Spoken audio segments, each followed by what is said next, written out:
Bienvenidos amigos, un episodio más, otra semana más, Gaby. Así es, hola, mucho gusto, qué gusto saludarlos y estar aquí con ustedes una semanita más en su podcast. Pareciera que han pasado pocos días, pero ya pasó una semana. Así es, sí, la verdad es que qué rápido se pasó. No es cierto, creo que es importante la honestidad. Estamos grabando con un poquito de anticipación. Correcto. Debido a actividades de fin de semana y a veces nos ha pasado que como es fin, decimos, bueno, no grabamos hasta la siguiente, pero a veces nos empiezan a reclamar, nos dejaron sin episodio. Sí, correcto. Entonces, para no quedarles mal, para seguir aquí con este podcast que acostumbramos grabar, pues aquí estamos el día de hoy, un poquito antes, pero presentes.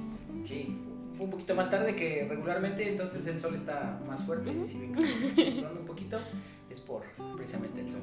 ¿De qué vamos a hablar el día de hoy, Gaby? Híjole, el día de hoy nos vamos a sumergir en un tema bien interesante, sí, que son algunos miedos, temores que nos inundan a nosotros los terapeutas. Así es, y es que cuando egresamos de la licenciatura no nos dicen que nos vamos a tener que enfrentar como psicoterapeutas a un mar de emociones que es como paradójico, ¿no? Nosotros les enseñamos a las personas a gestionarse y cuando tenemos que enfrentarnos a ciertas actividades que pueden generarnos un poquito de miedo, paramos un poquito, ¿no? Correcto, se nos complica también a nosotros, pues a final de cuentas somos personas y estamos sujetos a, pues sí, a todo este tipo de cambios y de retos a los que nos enfrentamos, ¿no? Entonces se nos complica un poquito a veces hacerle frente a ciertas situaciones en el ámbito profesional. También tiene mucho que ver con que son cosas que muy pocas veces en la universidad se nos enseñan, ¿no? O sea, sí, no te enfrentas a esto y hasta que estás literalmente en el mundo laboral y te estás teniendo que enfrentar a hacer esto, no tienes herramientas, no lo has hecho antes, entonces tienes un poquito de inseguridad. No, pasan un buen de cosas por nuestra mente. Y fíjate que creo que ese es un área de oportunidad importante para las universidades, porque a nosotros no nos enseñaron, por lo menos no llevamos contabilidad. O sea, contabilidad sí, de un consultorio o una clínica. No llevamos estrategias para vender, no llevamos muchas veces ni siquiera habilidades sociales desarrolladas, hasta yo creo que las básicas, ¿no? Y entonces cuando nos tenemos que aventar a decir, bueno, voy a poner mi consultorio, me voy a trabajar en una clínica, no sé, rento espacios por hora. Así es. Y entonces no sabemos mucho qué hacer y creo que esto es, como comento, un área de oportunidad importante para que tal vez no desde la universidad, pero sí desde estos proyectos podamos hacer un poquito de eco en cuanto a cosas que estén bien. Sí, correcto, que habilidades que van más allá como del conocimiento intelectual, del conocimiento académico, sino más a las habilidades personales de cada uno de nosotros. Así ¿Tú cuál dirías que fue algo que a ti te generó o te genera miedo ante situaciones como... Ajá, como en la clínica, ¿no? El día a día. Sí. Pues una de las cosas, de las principales cosas, y de hecho lo comentábamos en nuestros posts en la semana, ¿no? Sí. Esto de cobrar, a veces a mí yo cuando empecé, ahorita también todavía me sigue dando como un poquito de rush, pero al inicio cuando empecé se me hacía, o sea, muy difícil cobrar. De hecho, a veces me llegaste a sentir hasta culpable por cobrar por mis servicios, ¿no? Entonces esta parte creo que fue la que más me provocó conflicto, sí. Tal vez sea algo como si muy común al inicio, Uh-huh. cuando empiezas a agarrar como una cuota, es que yo creo que habría que considerar muchas cosas, ¿no? Entre tantas como sí, claro, el hecho de dónde damos terapia, si es presencial o si es en línea, porque pareciera algo muy sencillo el hecho de decir, pues tú te sientas y técnicamente el intercambio es dialéctico. así o sea, es, en la mayor parte de los casos. ¿Qué requieres, no? Uh-huh. Pero cuando ya te pones a hacer números dices, bueno, hay mobiliario, hay gastos, hay servicios, hay impuestos, insumos. Sí, ¿no? Y esto es lo que sube o baja un poquito el precio de la terapia. Así es. Cuando tú ya tienes como más o menos establecido cuál es tu rango de precio y después de que pasa como cierto tiempo, te das cuenta que lo que estás cobrando es lo que vale tu trabajo, tu estudio y tu esfuerzo. Sí, con el tiempo vas valorando un poquito más y como dices, ¿no? Haces como tus cuentas, la contabilidad de tu negocio, haces tus presupuestos y te das cuenta de que es justa la tarifa que pones a tus consultantes, ¿no? Y que no tiene que haber como ninguna ninguna resistencia por esta parte, ¿no? De decir, esto es lo que cobro, y pues si acaso se le hace, en mi caso, ¿no? Por ejemplo, si al consultante se le hace complicado pagar esta cuota, entonces podemos negociarlo, pero siempre dentro como de un rango de precios. Claro, ¿Así es? Y conforme vamos avanzando también nos damos cuenta que hay momentos para nosotros dar servicio. Así es. Entonces yo, por ejemplo, ahorita tengo una paciente con el sistema pro bono, es decir, no se le paga absolutamente nada. ¿Así? Y nosotros, bueno, aprovecho la oportunidad para solicitarle que puede estar un estudiante presente y que vaya más o menos pues, involucrándose en el proceso terapéutico. Son observadores, sin embargo, pues aprovechan para conocer cuál es como todo el proceso, ¿no? Así es, para empezar aquí a foguearse con lo que es la atención a los pacientes, ¿correcto? Dale pues, preparamos una lista de 8 miedos que tal vez hemos escuchado en algún momento. Ojo, esto no quiere decir que sean los únicos o no quiere decir que les pasen a todos los terapeutas. Es una lista muy general en la cual nosotros, sin el afán de ponerle como un grado de importancia, pusimos 8 miedos a los que nos enfrentamos, comunes, ¿no? Los más recurrentes, así es. Antes de comenzar, Carlos, me gustaría saber, ahora regresarte la pregunta, a ti cuando empezaste con todo esto, ¿cuál fue el que dices, y aquí me pegó un poquito como profesional? Creo que este miedo no se va, por lo menos conmigo, todo el tiempo me siento preocupado porque mis intervenciones cumplen el objetivo de efectividad. Bien. Eso es un concepto un tanto amplio, porque lo que puede ser eficaz para mí puede no serlo para el consultante. Así es. Pero el hecho de sentir que no lo puedo hacer bien me genera preocupación. Y si lo estoy haciendo mal, y si no avanza, y si no hay resultados, y si es por mi culpa, o sea, es como apropiarlo todavía. Esto es lo que creo que todavía me genera un tanto de temor a veces. Sí, como bien lo mencionas, creo que esto es algo que nos acompaña en cierto grado, a lo mejor conforme vas adquiriendo experiencia y conocimiento disminuye un poquito, pero sí, creo que es una sensación que constantemente está presente al momento de atender a nuestros pacientes y sobre todo de evaluar la eficacia de nuestras intervenciones. Lo que tú mencionabas de que con el tiempo es menos, lo siento igual. La diferencia es que siento que tengo más herramientas.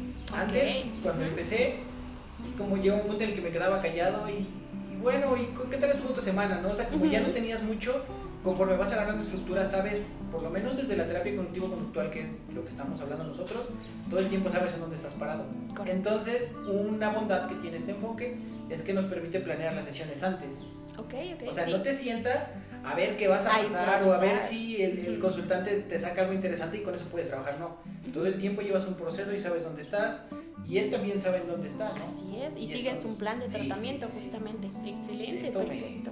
Por lo menos disminuye un poquito, pero sí siento que en algún momento pudiera no estar capacitado.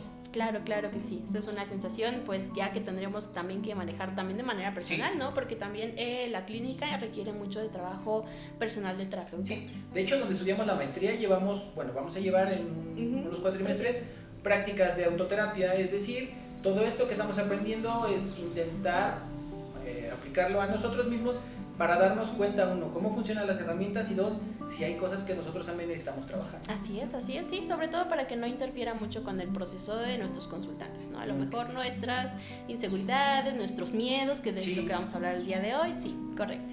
Vale, pues, ¿cuál es el primer miedo que tenemos apuntado? Pues aquí tenemos como el primerito, así el de entrada, pues el miedo a empezar a ejercer como terapeutas. Ya más o menos lo habíamos como tocado ahorita por fuera, pero el miedo a empezar está complicado porque no nada más es dar la terapia. Muchas veces es el ver si vamos a rentar un espacio por hora, que creo, si yo tuviera que dar una recomendación así como muy general, creo que esa es la mejor manera de iniciar. Tú rentas un espacio por hora, si no tienes consultantes no pagas nada más, y si ya tienes, como no tienes muchos, rentas por hora. Tal vez no vas a ver mucha ganancia en cuanto a lo económico, pero vas a aprender. Así es, correcto. Sí, creo que es una de las mejores pues sí, de las mejores estrategias para iniciar, porque también no trabajas fuera de tu presupuesto, ¿no? Es decir, no rentas un consultorio por mes, que a veces las rentas son un poquito elevadas, y entonces esto es un estrés añadido, ¿no? También incluso puede ser un motivante para tener a tu paciente pues incluso más tiempo, subir demasiado tus precios, ¿no? Entonces sí. Nos lo platicaba un maestro y creo que también se platicó en el episodio pasado. Cuando nosotros queremos tener pacientes por dinero y no tenemos la capacidad y ni siquiera la ética de distinguir cuando merecen un proceso terapéutico y cuando realmente no es algo que sea tan a profundidad, también nos pasa factura el hecho de no ser éticos. Así es, sí, también, y no ser eficaces, ¿no? Porque Sí. al final de cuentas, pues no estás yendo directamente a los objetivos de tu consultante. Y se da cuenta el consultante y se va. Y Así deja es. de que se vaya, y se va, y dicen por ahí, se va hablando, ¿no? Es como, pues ni siquiera vi cambios, los psicólogos no funcionan. Correcto, sí, tenemos una muy mala imagen en ese aspecto. Entonces, bueno, ¿qué otra cosa se nos podría dificultar o qué otra cosa consideras que a los terapeutas se nos atora para este hecho de empezar a dar sesiones? Creo que igual ya le habías mencionado el hecho de saber cuánto cobrar. Ok. Sí. Sí. Porque, te digo, no llevamos finanzas, no llevamos contabilidad, no llevamos administración en la carrera de psicología, que creo que es un error. Correcto. El hecho de saber cómo tú, ¿cómo se dice esto cuando sacas costos de un producto? ¿Un presupuesto? Creo que sí es presupuestar, ¿no? Sí, así es. Haces el estimado de cuánto vas a pagar en gastos y cuánto necesitarías tener de ingresos para que esto sea rentable. Así es. Entendiendo que pues la psicología también es una profesión y también tiene que ser retribuida. Así es. A veces pensamos, o muchas personas dicen, no, es que ustedes deberían hacerlo gratis porque tienen por un vocación. don, por Así vocación. es. Pero pues la vocación en algún momento pues me va a dejar en la calle también, ¿no? Así es, sí. El hecho de que muchas personas estemos ejerciendo esto por vocación, etcétera, no quita el hecho de que también tengamos gastos que cubrir, incluso gastos propios para la atención del paciente, ¿no? Porque no todo es ganancia, que sí tiene que haber, o sea, sí es justo la remuneración para el psicólogo. Sin embargo, hay cosas que, como bien lo mencionas, no se necesitan del consultorio. Para empezar, se necesita un consultorio, y un consultorio ya de por sí cuesta, ¿no? Entonces, efectivamente, esto de cobrar no tendría, o más bien como en nuestra cultura está muy arraigado el hecho de o no cobrar o cobrar lo menos posible por nuestros servicios. De hecho, creo que esto pasa mucho, fíjate, cuando yo egresé de la maestría, de la primera maestría que estudié, al final en el último mes, unos compañeros empezaron a dar terapia y me tocó verlos anunciados en Facebook y decían terapia psicológica 150 pesos. Okay. Yo decía, sí. Bueno, o sea, es que tú te pones a pensar, con 150, ¿cuántos pacientes tendrías que ver para poder cumplir por lo menos los gastos, ¿no? O sea, a veces por el puro traslado, la gasolina para tu consultorio, dices, ya me llevo algo de dinero, ahora imagínate que, pues, ¿cuántos tendría que ver? Y es muy desgastante. Así es, sí, correcto. De hecho, tengo que confesar que yo fui una de esas personas que inició cobrando 150 pesitos. Mi ventaja era que era en línea, ¿no? Pero sin embargo, sí, esta parte de el cobro fue una de las cosas que más tuve que trabajar de manera personal. Y sobre todo también con mis consultantes, ¿no? Pero es que te digo, conforme vamos agarrando experiencia y práctica y ves el mercado, o sea, está bien. Si tú no tienes como un punto de comparación y dices, cobra 150, está muy bien.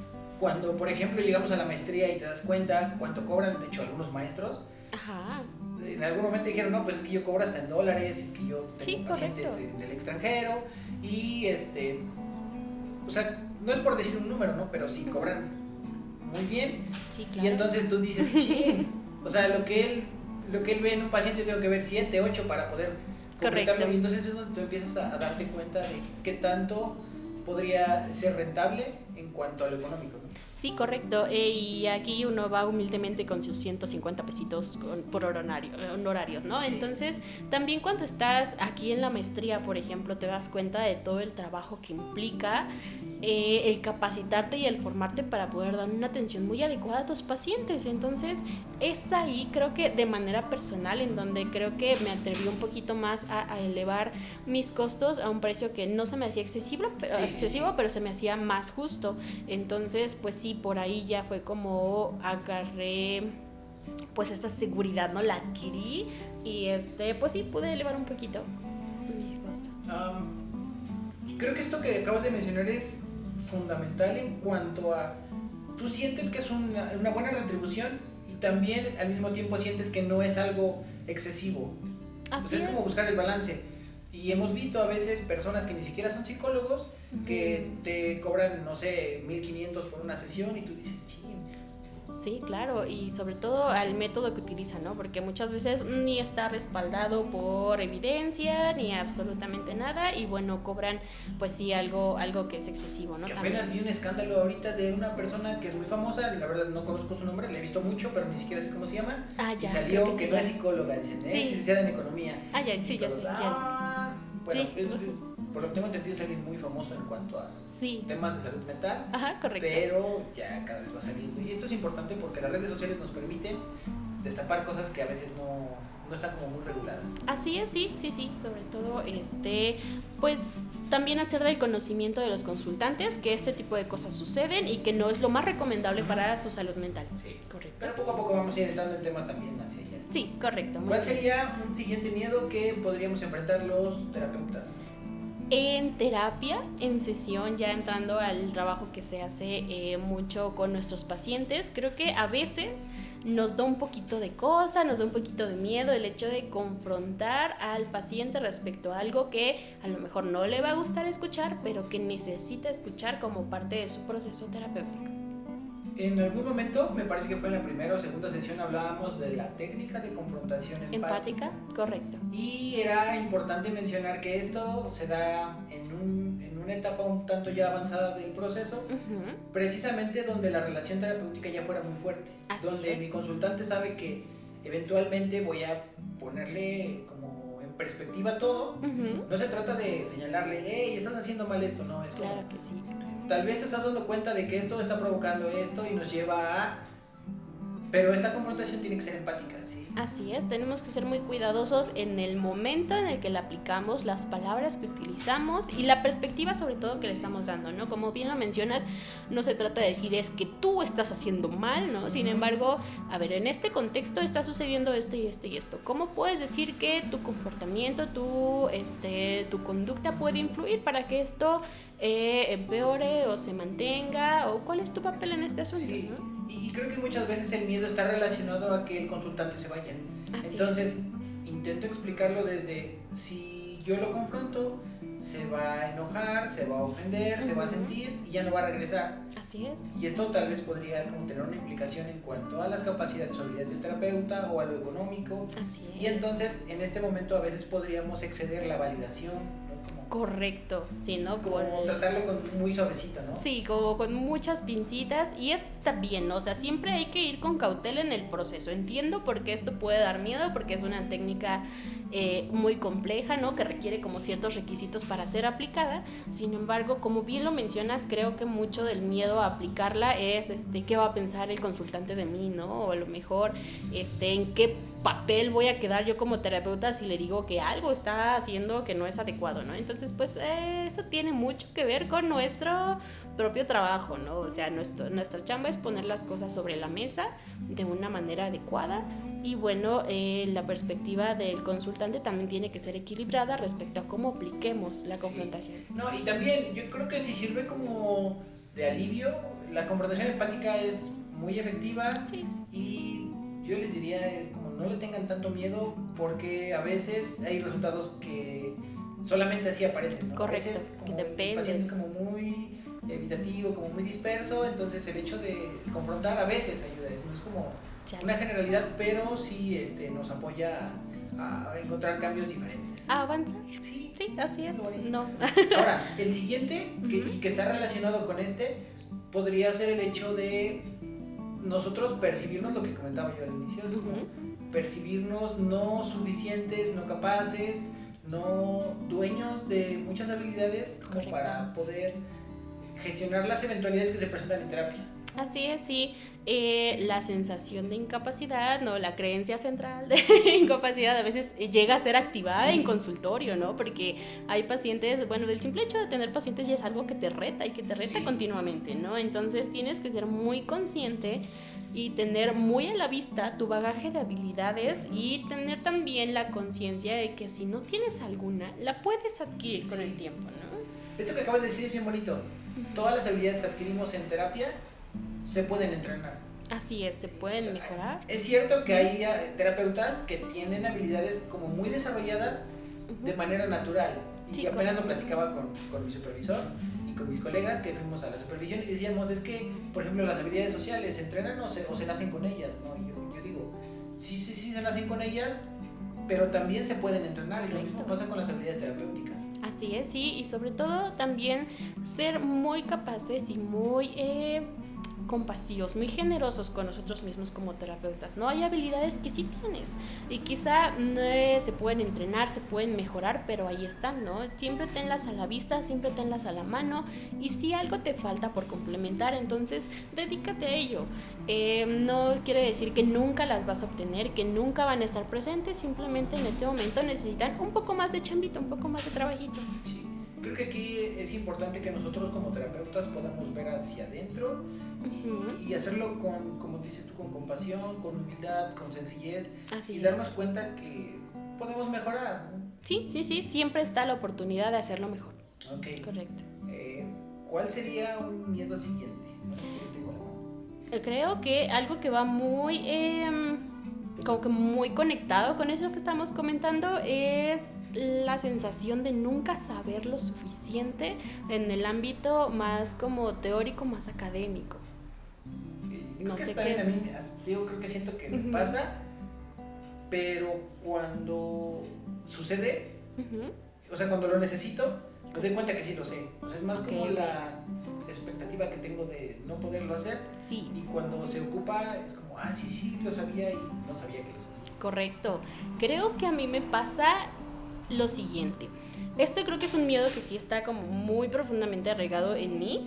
Y me pasa cuando comparo los conocimientos que tengo con la cantidad de conocimientos existentes, ¿no? Y eso es algo como un poquito desproporcionado. Creo que es un análisis que se sale un poquito como de la realidad y la objetividad, porque hay muchas cosas que ya están escritas, hay muchas cosas que podrías saber. Sin embargo, no significa que deberías saberlo todo al mismo tiempo, ¿no? Que ya lo tendría que tener conmigo como en mi bagaje intelectual. Sin embargo, sí creo que es abrumadora la cantidad de información, la cantidad de lectura, la cantidad de herramientas que igual puedo adquirir. Y eso sí, como que es un miedito que aún está. Como si estuvieras más concentrada en todo lo que no sabes y dejas de lado aquello que sí sabes, ¿no? Así es, a lo mejor no lo dejo de lado, pero lo minimizo tantito, ¿no? Y es que en comparación con todo lo que hay, sí lo es a veces, pero siempre hay tiempo para aprender, y el aprendizaje constante es algo maravilloso y es algo que realmente disfruto mucho de lo que hago, ¿no? Siempre estar como investigando, siempre estar formándome y capacitándome en otras áreas, y el proceso de aprender para mí es muy maravilloso y muy disfrutable. Sin embargo, sí le pega un poquito, como a un miedito ahí. No, y eso sin tomar en cuenta todo el tiempo que se desperdició en algún momento estudiando cosas que ahorita ni siquiera funcionan, ni siquiera tienen validez. Así es. Todas las metieron a la fuerza. Creo que en lugar de decir, bueno, yo podría decir como que lo aproveché vislumbrando aquello que no quiero aplicar, ¿no? Voy a verlo de esta forma porque si no me va a temblar el ojo. Sí. Vale, pues vamos a brincarnos al siguiente. Correcto. Que es que tengamos la expectativa o la percepción de que la terapia no va a funcionar, de que nosotros estamos haciendo mucho, pero a pesar de que estamos haciendo todo, la terapia no le está funcionando al consultante. Así es, sí. Esto tiene muchos matices, ¿no? Lo primero es a lo mejor una cuestión de percepción del terapeuta, ¿no? Para eso, justamente la TCC maneja mucho sus inventarios de automonitoreo, ¿no? Los cuestionarios de automonitoreo. Siempre estamos recabando evidencia que sea no irrefutable, pero sí como sólida respecto al avance de nuestros consultantes. Y también me gustaría rescatar aquí el papel del propio consultante, que en la terapia cognitivo-conductual es muy activo, ¿no? Entonces, sí, mucho del trabajo del psicólogo es importante en sesión. Sin embargo, el trabajo que se lleva el consultante fuera de sesión para poder avanzar también es algo que tendríamos que tener muy en cuenta. Así es, cuando realizamos el encuadre de nuestro modelo cognitivo, en ese momento se busca generar un compromiso. Así es. De ambas partes, para que yo como terapeuta te voy a estar informando dónde estamos parados, qué tenemos que hacer. Tú como consultante, y esto creo que es importante preguntarlo, ¿estás dispuesto a realizar las actividades que se tienen que realizar para aumentar o para eficientar la mejoría que se dé? Entonces desde ahí estamos como metiendo al ruedo al paciente de que estamos los dos adentro. Así no nada es. más es como que él y yo lo veo de afuerita, o yo estoy adentro y él nada más pues viene y me platica cómo le fue su semana. No, es un rol muy activo y como tú lo mencionas, el hecho de nosotros aplicar las escalas nos permite desde una manera un tanto más objetiva. Correcto. Decir, ok, cuando tú llegaste se aplicó un inventario, no sé, de nivel de ansiedad. Vimos que estaba en severa y después de, no sé, a la mitad del proceso, 10 sesiones, volvemos a aplicar la escala y dice que es ansiedad moderada. Hubo una disminución objetiva, por así decirlo, en cuanto a por lo menos la percepción del paciente. Así es, muy bien. Comparamos, ¿no? Primero resultados de primera, resultados de segunda aplicación, tercera, cuarta, y le preguntamos al paciente cuál ha sido tu perspectiva o cómo realmente puedes validar estos resultados, nuestros porcentajes, y es ahí cuando ya podemos tener un análisis más objetivo de los avances de nuestro paciente en sesión. Y en TCC es muy complicado que no pueda haber avances. ¿Por qué? Porque nosotros diseñamos, cuando se hace el plan de tratamiento, se diseñan objetivos. Así es. Se diseñan objetivos operacionalizables. Correcto. Es decir, todo el tiempo podemos medirlos. En tal semana se busca incrementar la interacción social por, no sé, una vez a la semana. Ajá, correcto. Y entonces, si se alcanza el objetivo, se palomea. Y esto quiere decir que vamos avanzando. Sí, sí, así es. O sea, entonces es muy complicado que no se vea el proceso. Si no se ve el avance, tal vez no están haciendo TCC. Correcto, Eso es sí, importante. algo está por ahí en su proceso, bueno, en nuestro proceso, Sí. ¿no? Como faltando, fallando, entonces tenemos que regresarnos, ver y ajustar. Reentrenar las habilidades. Así es, sí, correcto. Vale, pues vamos cerrando, porque este fue un episodio express. Correcto. Tenemos una más. Y este es un tanto sensible. He tenido colegas que sí les ha sucedido y es a veces importante no engancharse con esto, ¿no? Ok. El miedo, y este miedo es más fuerte para los terapeutas, es que alguno de nuestros pacientes intente hacer la desvivisión. Vamos a decir de esta manera, sabemos que no es el término adecuado, sin embargo a veces los algoritmos y las plataformas son un tanto sensibles. Así es. Entonces, el hecho de que algún paciente considere o le pase, porque el que lo considere es como muy común a veces cuando llegan a sesión, Así es. pero que el hecho de que un paciente lo llegue a consumar es un miedo Sí. muy grande porque estamos involucrados.